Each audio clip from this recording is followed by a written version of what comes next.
En los videos anteriores vimos lo importante que es el contenido que hay almacenado dentro de lo que yo he denominado Sonaí.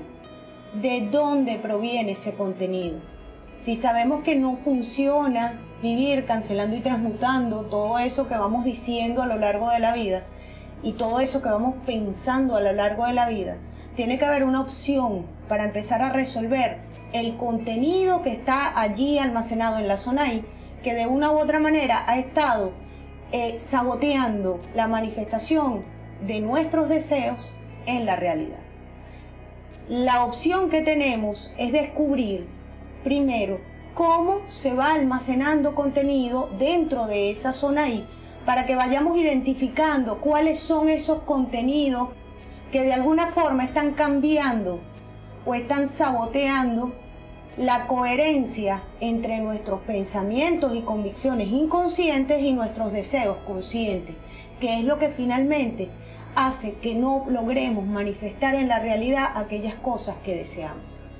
Vamos a comenzar hablando sobre lo que yo he denominado las etapas definitorias del amor. Esto se aplica no solamente al amor, pero como estamos haciendo un curso dedicado a la parte emocional, pues yo voy a hablar y me voy a centrar en las etapas definitorias del amor, y quiero que tengan claro que de esa misma manera se van almacenando todas las otras convicciones que pueden sabotearte no solamente en el amor, sino en otros sectores de tu vida, como la parte económica, la salud, las relaciones interpersonales. La primera etapa se da desde que nacemos. Nosotros nacemos con miedo. Hay dos clases de miedo. Tenemos los miedos endógenos, que son aquellos miedos que nacen con la persona y que de alguna manera vienen almacenados allí de manera genética. Cuando un bebé, este ejemplo ya lo di, cuando un bebé está recién nacido y escucha un sonido fuerte, él se asusta. De pronto se queda solo en el cuarto y ve que no hay nadie cercano que él conozca o reconozca, y el niño llora. O sea, hay como un miedo allí innato, porque no hay asociaciones posiblemente que le permitan experimentar esa emoción de manera consciente, pero sí hay miedos innatos que lo hacen reaccionar, y él llora y expresa de alguna forma miedo para hacer que los adultos reaccionen y salgan en su protección. Esos son los miedos endógenos. Ahora, hay otros miedos que el bebé comienza a aprender de los adultos, y esos son los que llaman miedos exógenos. Los miedos exógenos son los miedos o temores que aprendemos de mamá y papá. Vamos a dar un ejemplo. Cuando yo tuve a mi hija, tenía 20 años, yo le tenía mucho miedo a las cucarachas. Yo recuerdo que ella lo que tenía era un añito apenas, y cuando yo voy a la sala, ella estaba fascinada jugando con una cucaracha. Ella tenía su cucaracha en las manos y estaba muerta de la risa, fascinada con el animalito en sus manitos. Por supuesto, si yo le tenía tanto miedo a las cucarachas, yo era de las que me montaba y me encaramaba en una silla y empezaba a pegar gritos y ¡una cucaracha! Desesperada. Yo, cuando vi a mi hija con esa cucaracha, yo hice lo mismo. Yo empecé a pegar gritos desesperada porque me daba pánico que la niña estuviese con ese monstruo en las manitos. Resulta que ella, cuando me ve sonriendo, se me acerca con la cucaracha y yo me monto en la silla, empiezo a pegar gritos y le decía: suéltala, suéltala, suelta la cucaracha, ten cuidado. La niña, por supuesto, ella soltó la cucaracha y se puso a llorar desesperada, aterrorizada por algo a lo cual ella no le tenía miedo. O sea, fue un miedo que yo de alguna forma le infundí. Pasó el tiempo y mi hija es un adulto que le tiene miedo a las cucarachas. Ese miedo a las cucarachas es un miedo aprendido de mamá. Entonces nosotros somos personas capaces de aprender emociones, o sea, temores de las personas que nos cuidan.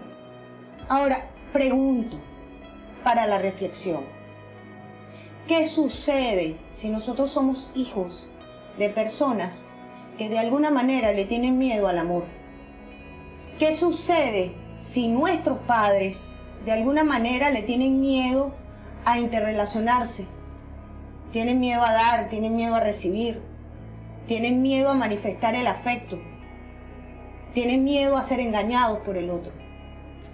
De alguna manera es muy probable, y aquí yo no lo estoy afirmando, es simplemente para la reflexión, que nosotros también comencemos a aprender desde que somos unos bebés el miedo a confiar en otras personas, el miedo a amar y a ser amados. Luego, cuando ya somos más grandecitos, que tenemos 2 años, hay un teórico que se llama Aquilino Polaino, que afirma que nosotros aprendemos a amar de papá y mamá. Aprendemos las emociones más importantes de nuestros padres. Y el proceso de aprendizaje comienza desde que apenas tenemos 2 añitos. Ahora, el aprendizaje no es de lo que nos dice mamá o de lo que nos dice papá solamente, sino que nosotros somos capaces de aprender de lo que vemos de mamá y papá. Mamá puede decirme cosas muy lindas sobre el amor, pero yo puedo ver a mamá sufriendo por amor. Entonces allí va a haber 2 mensajes. El mensaje de lo que yo estoy escuchando de mis padres y el mensaje de lo que yo estoy viendo u observando de mis padres. Aquí voy a dar otro ejemplo. Mamá me dice: Kenny, no se puede robar, eso es malo. Tú agarraste ese juguetico sin permiso, tienes que devolverlo. Y me regaña y me lleva hacia donde está la maestra y le dice a la maestra: mira, la niña se trajo este juguetico y eso no se hace, no lo vuelvas a hacer. Pero en la tarde, de pronto yo veo a mamá revisándole escondida la cartera a mi papá y sacando una plata de la cartera de mi papá así calladita. Yo estoy aprendiendo de lo que estoy observando, más que lo que aprendo de lo que estoy escuchando. Entonces mi mamá, cuando ve que yo la veo, y esto es un ejemplo, cuando ve que yo la veo, me dice: no le vayas a decir a tu papá que yo estoy sacando la plata de la cartera. De pronto llega un cobrador y me dicen: Kenny, tú no puedes decir mentiras, es malo decir mentiras, y tocan la puerta. Y escucho cuando mi papá le dice a mi hermano: si es el cobrador, le dice que no estoy, que no he llegado. Yo estoy observando que papá está mintiendo, pero papá me dice que no puedo mentir. Entonces, ese tipo de acciones es lo que me permite a mí aprender de mis padres. Ahora, si vamos a la parte afectiva, a la parte emocional, ¿qué sucede si yo, cuando tengo apenas 2 años, vengo de una familia disfuncional? ¿Qué pasa si yo aprendo de mamá y de papá que el amor es una guerra campal?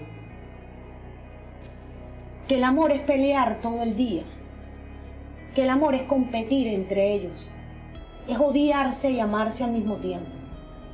Eso es lo que yo estoy mirando. Eso es lo que yo estoy observando de mis padres. ¿Qué sucede si yo soy hijo de un papá que se desapareció del mapa? O de una mamá que se desapareció del mapa, porque eso también sucede. ¿Qué es lo que yo estoy aprendiendo con respecto a lo que es el amor? No va a ser para mí el amor lograr que no me dejen. No va a ser para mí el amor lograr que papá o mamá no se vayan. No me voy a sentir de alguna forma, qué sé yo, culpable, inconscientemente, porque mi papá me abandonó y a lo mejor yo hice algo malo. O mi mamá me abandonó por culpa mía, porque soy la mala de la película, o el malo de la película. ¿Qué sucede si yo soy hijo de un padre alcohólico? ¿Qué es para mí el amor? Si eso es lo que yo estoy viendo. ¿El amor es qué? ¿Complacer al padre alcohólico y darle la botella? ¿O el amor es esconderle la botella y botársela escondida? ¿Qué sucede si yo soy hija de padres que me maltrataban? Que me decían que yo no servía para nada, que era una inútil, o que era qué sé yo qué cosa, o que era un estorbo. Todos esos contenidos van generando convicciones, y van generando convicciones inconscientes que se quedan allí almacenadas y que tienen que ubicarse, que posiblemente son dolorosas, que posiblemente tú quieres olvidar o crees que ya olvidaste, pero que muy probablemente aún mantienen un contenido importante dentro de esa zona creadora y está generando convicciones que no son reales, convicciones que no tienen nada que ver con la realidad. Aquí tiene que quedar muy claro que nosotros aprendemos no solo de lo que escuchamos, de lo que nos dicen nuestros padres, sino que aprendimos de lo que vimos de nuestros padres. Los que seamos padres tenemos que tener esto claro, no solamente para sanar nuestros procesos, sino para que seamos mejores padres con nuestros hijos. Esto lo dejo para la reflexión.